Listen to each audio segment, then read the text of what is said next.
Podomyxa is a non-systemic copper fungicide which was an accidental discovery in the 19th century, and later on it was introduced in 1855 by the University of Bordeaux.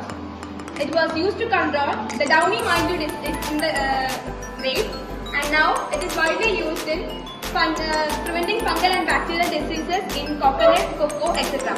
Now let's move on to the procedure.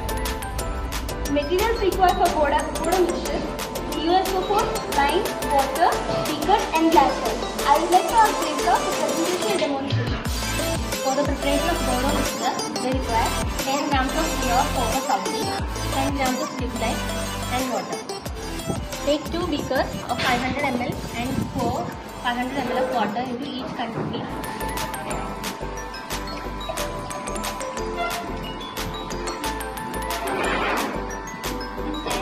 Add 10 grams of copper sulphate into 1 beaker and mix it well.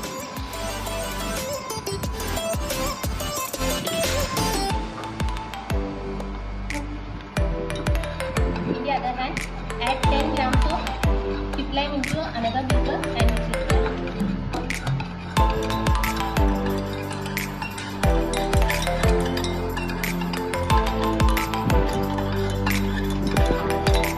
The slip lime into last beaker.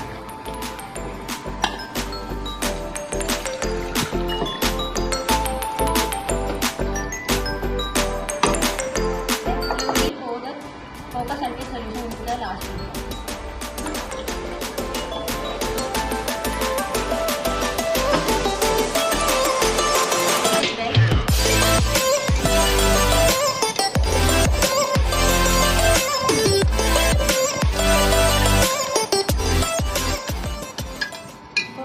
To identify the excess presence of copper ion, dip a slide into the solution for 5 minutes of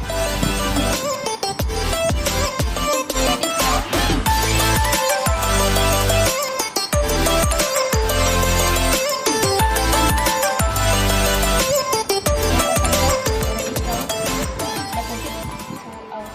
To start with, we have to go for a spraying twice. First, we have to spray the 1% of Podomyxa before the monsoon showers, and after that, 45 days after, we can go for a second spraying. The most important thing is we have to use the prepared Podomyxa within the 4 to 5 hours. And the very interesting thing about the Podomyxa is how the Podomyxa prevents the fungal germination. It's really the cupric ions, that is Cu2 plus ions, present in the Podomyxa that prevents the germination by restricting the enzymatic action of the fungal enzymes. Now let us see how the Podomyxa is sprayed in a cocoa plant.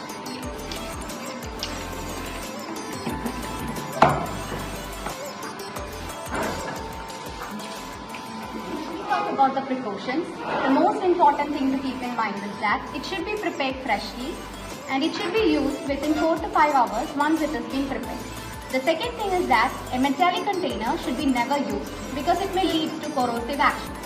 The third thing to keep in mind is that continuous stirring is very important during its preparation.